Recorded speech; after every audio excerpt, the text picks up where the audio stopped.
back. It's Mindful Monday, and I have an interesting program for you today. A little bit of back and forth between me and ChatGPT, and a lot of insights that you can use as a creator and also as someone looking to be more mindful or happier. We're going to start with this. Hey there, and welcome to today's episode. Have you ever typed a quick "how to be happy" into your favorite search engine, only to wade through a flood of empty articles? You know the kind. They promise 5 steps to everlasting joy, but deliver a whole lot of nothing, just bait for your clicks and a plug for some course or ebook. I've been there, and that's exactly what we're tackling right now. I'm your host, and today I'm pulling back the curtain on these zero-value fluff pieces. Then I'll show you how I flipped the script by working with ChatGPT to create a genuinely helpful, value-packed piece on finding real happiness. If you're ready to kiss bland content goodbye and hear how AI can help us rise above the noise, then stick around. This episode is for you. Let's dive in. Now, ChatGPT wrote that for me.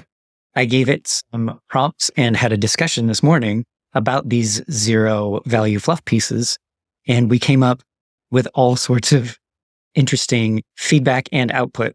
So where this started was I woke up and I scanned the news, and I've been looking into mindfulness and happiness so much lately that a majority of the articles are about that in my feed. And one of them said, this many steps to find happiness in your daily life. And I clicked on it, and those many steps, it was the most generic of all of the generic articles that I've read in a while. And you could guess what's in there. Gratitude, nature, exercising. It's all the same stuff, even written in the same way. I wouldn't be really surprised if it was written by an AI. It had no soul in it at all.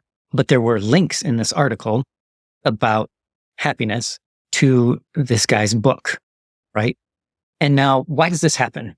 So when you're searching through the internet for happiness, you are typing in certain keywords, and these generic articles hack those keywords in so that when you're searching for them, they go to these articles, and these articles are almost intentionally no value. They all just say the same thing, but it's a way to get your eyes on there, and it's a way to get your eyes on whatever that author is selling or promoting.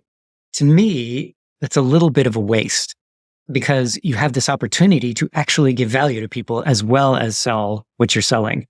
Because the hard reality is that you can have valuable ideas, you can have valuable content, but you have to make resources and money back somehow.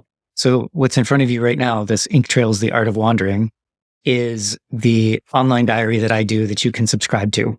This is one of the things that I will be marketing eventually. So if I were to write one of these articles about how to be happy, I would link to this blog and say, you should subscribe to me for more of things like this. And that's the whole organic method behind it.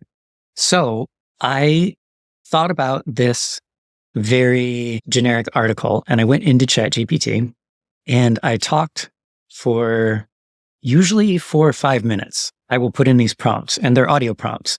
And I usually start out with something like, okay, so I have an interesting task for you. And you can see my whole prompt here. And I go through a lot of the things that I just told you. And at the end, I said, ask me any questions if you need to before you give me an answer. And what I was doing was I was asking it to write an article, 9 ways to find happiness. And so it thought about what I said, and then it asked 2 questions. Do you want any specific mentions of your travel in Brazil, Taiwan, or South Korea? And is there a particular length you're aiming for?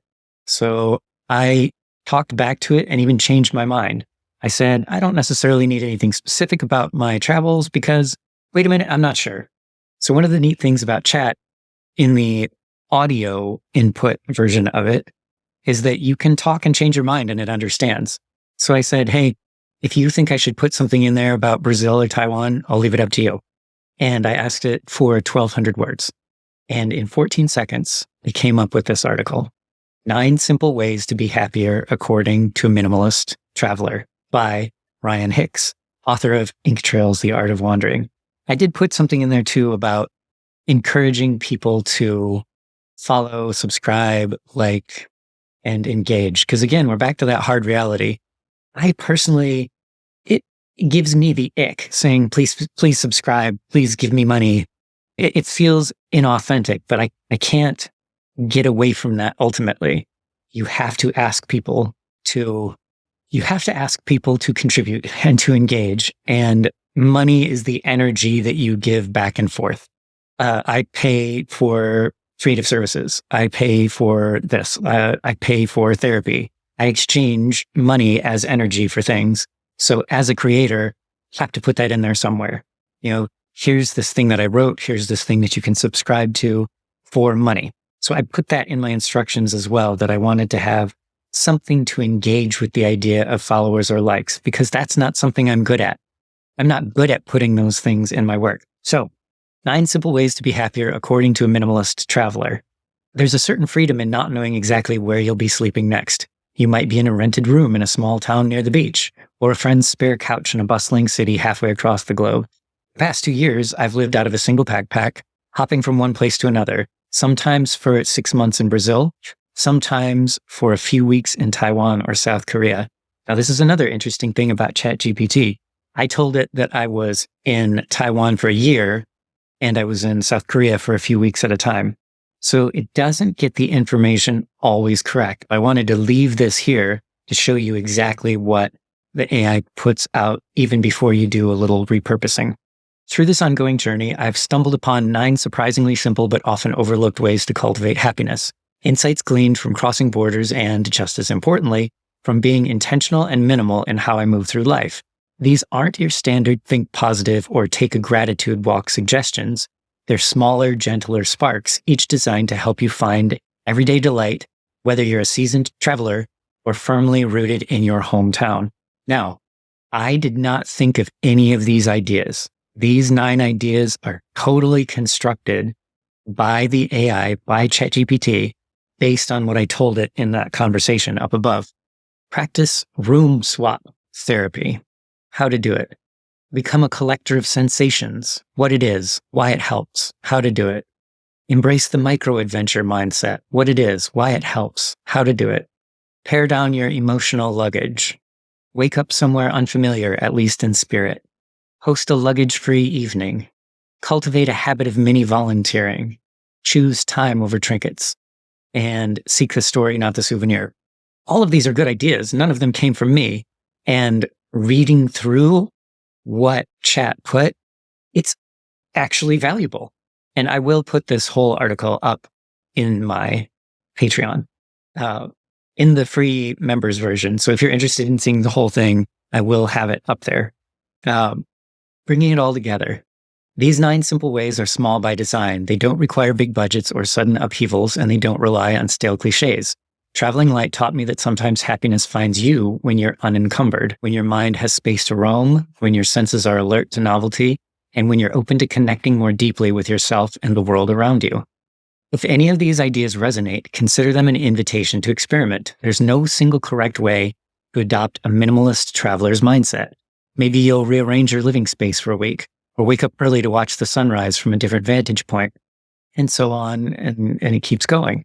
For more stories, gentle reflections, and a glimpse into life on the road, I welcome you to follow along on my online diary, Ink Trails: The Art of Wandering. Whether I'm in Taiwan or Brazil, or curled up in a corner of a far-off city, I find that the greatest joys can be often carried within, requiring no more than curiosity, kindness, and a willingness to travel light. And it turns out that might just be the simplest recipe for genuine happiness. That's really well written. And it even sounds mostly like me. So again, the experiment here is to do something like this for you. Have the AI make an article, 9 simple ways to find happiness from the perspective of, and then describe yourself. Go into detail. Also, there is a pretty big difference between ChatGPT 01 and Chat 4.0. I've gotten amazing answers from 01, 4.0, not quite as creative, not quite as detailed. So the experiment here for Mindful Monday is to recognize that ChatGPT or other AI helpers can really be good assistants for you to find something you're not super enthusiastic about, like online mindfulness articles, and then make your own based on your own ideas. say, I don't want something generic. I want something aligned with my life as it is. And it does an excellent job of it. This is my favorite thing to do with ChatGPT. I will talk with it for hours in the morning about news articles and ideas that I have, business concepts, leadership concepts. And it's how I stay mindful. So my mindful time, my mindful Mondays especially, are about talking with chat. And I know there's some fear about AI, and I know there's some concerns, and I know there's people promoting AI as a fix for everything. This is a whole spectrum. But to me, it's a partner in conversation. It's an academic that I can give ideas to, and it will get me in 14 seconds where it would have taken me a week or a month to get to before. So that's what Mindful Monday is about today. I will have this podcast up on Tuning In, Exploring an Aligned Life, which is the new YouTube channel that I started to work with this project. And then you can always go to Patreon, The Art of Wandering. That's where I have my primary online diary for all of this. So I hope you enjoyed this, and I hope you take the opportunity to really explore the back and forth that you can have with an AI. I can't imagine a time in human history where it's been more interesting to collect and organize your thoughts and have someone to talk to about it. So yes, it's been Mindful Monday, and thanks for joining.